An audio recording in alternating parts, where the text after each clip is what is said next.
சட்டமன்ற உறுப்பினருக்கு இருக்கிற இடர்பாடுகள் உங்களுக்கு தெரியும். ஒரு சட்டமன்ற உறுப்பினர் ஏறத்தாழ 450 கிராமங்களுக்கு சென்று திரும்ப வேண்டும். அவருக்கு அது அத்தியாவசிய தேவை என்ற முறையிலே வழங்கப்பட்டிருக்கிறது. பெரும்பாலோர் இதை விரும்புகிறார்கள், சிலர் அதற்கு வேண்டியதில்லை என்கிறார்கள். அதிலே நான் இப்போது சட்டமன்றம் நடைபெற்றுக் கொண்டிருக்கிறது. அது அவருடைய கருத்துக்கள். வேண்டியது வேண்டாம் என்பது அவருடைய கருத்துக்கள். ஒன்றே சொல்ல விரும்புகிறேன், அவருடைய தாத்தா அவரும் முதலமைச்சராக இருக்கிற போதுதான் எல்லோருக்கும் 2 கிரவுண்ட் இடம் கொடுக்கலாம்னு சொன்னாங்க. இங்கே சென்னையில்.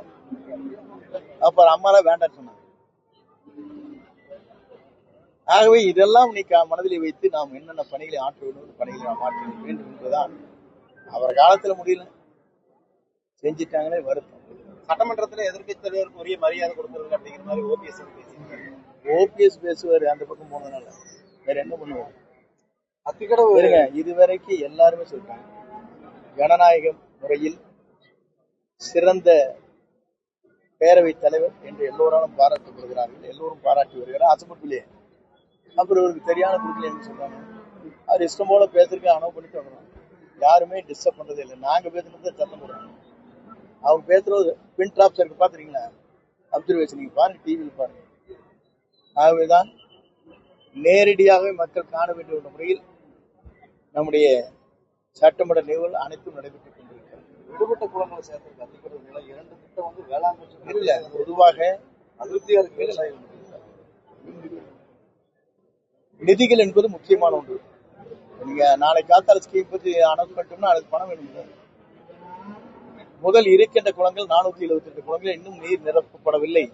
முதல் கட்டத்தில் அதை நிரப்புவதற்கு பிறகு 2வது கட்டமாக இந்த பணிகளை துவங்குவதற்கு முதலமைச்சருடைய கவனத்திற்கு நாங்கள் எடுத்துச் செல்வோம். 2வது கட்ட அத்திக்கடை அவனாசி திட்டத்தை முழு மூச்சாட நின்று அந்த பணிகளை நிதி நெருக்கடி இல்லாத நேரத்தில் அதை நிறைவேற்றுவோம். கொஞ்ச நாளைக்கு இருக்கு அந்த ஷார்ட் டைம் முடிஞ்சுன்னா அப்புறம் பிரச்சனையே கிடையாது. நீங்க கேட்கிற கோரிக்கை எதுவாக இருந்தா நிறைவேற்றலாம். வீட்லயே சில நேரத்துக்கு பட்ஜெட் துண்டாயிரும்ல, எப்படி வரும்? ஒரு ஆஸ்பத்திரிக்கு நீங்க போயிட்டீங்கன்னா தீர்ந்து ஒரு 50,000 செலவாயிட்டு அந்த மாசமே பூரா கஷ்டத்தான் இருப்பீங்க. இதே மாதிரி கடன் சுமை நமக்கு இருக்கிறது. இந்த கடன் சுமையை ஒன்றாக அதை எப்படி சிக்கனப்படுத்தி நிதிநிலையை சரி செய்வது என்பதுதான் நம்முடைய அரசுடைய திட்டமாக இருக்கிறது. அப்படிப்பட்ட இக்கட்டான சூழ்நிலை இந்த அரசு தனது திட்டங்களை அறிவித்து வருகிறது. எல்லோருக்கும் குழந்தைகள் அரசு மருத்துவமனை இருந்தால் மாமன் சீரென்று தங்க மோதிரமா கொடுக்கின்றார். அதுவும் அம்மா திட்டம் இருக்கிறது, திருமண உதவி, அம்மா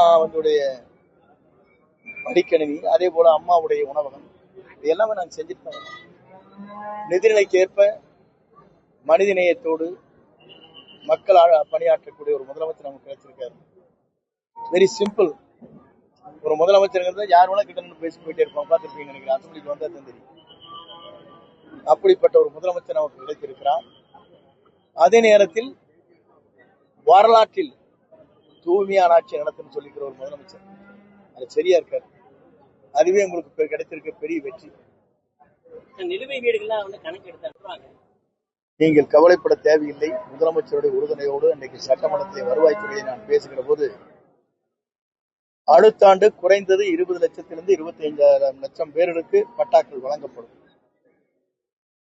2 ஆண்டு காலத்தில் பட்டா இல்லை நிலையை தமிழ்நாட்டில் இருக்காது. அதற்காக ஒத்துழைப்பை முதலமைச்சர் வழங்கி இருக்கிறார். அதற்காக இந்த சர்வே செய்வதற்கு மட்டும் 1500 பணியாளர்கள் நியமித்திருக்கிறோம். தனியாகவே ஒரு ஆணையர் நியமிக்கப்பட்டிருக்கிறார். அதுபோன்ற பல்வேறு பணிகளை ஆற்றுவதற்கு நம்முடைய துறையின் சார்பாக ஒவ்வொரு பணிகளை யார் ஆற்ற வேண்டும் என்பதற்காக ஆணைகள் பிறப்பிக்கப்பட்டிருக்கிறது. புதிய அரசு பொறுப்பேற்றிருக்கிறது. இதிலே இருக்கின்ற குறைபாடுகளை அனைத்தும் களைவதற்கு விரைந்து நாங்கள் நடவடிக்கை மேற்கொண்டு வருகிறோம். ஏன்னா இருக்கிறது பட்டாளி நீங்க சொல்றீங்க 25 வருஷம் 30 வருஷம் ஆட்சி மாறிட்டே தான் இருந்தது. நீங்க 100 நாள் இந்த கொக்கி போட்டீங்க எப்படி? எங்களுக்கு இருக்கிற டைம் கொடுக்கணும் வேண்டாம். நாங்க 1 ஆண்டுக்குள்ள முடிக்கணும்னு சொல்லியிருக்கிறோம். 1 ஆண்டு கழிச்சு இந்த கேள்வி கேளுங்க. எங்கே முடிக்கப்படவில்லை, எங்கே நத்தத்திலே குடியிருக்கின்றவர்களுக்கு அது கிடைக்கவில்லை என்பது மட்டும் ஒருத்தர் சுட்டி காட்ட முடியாது.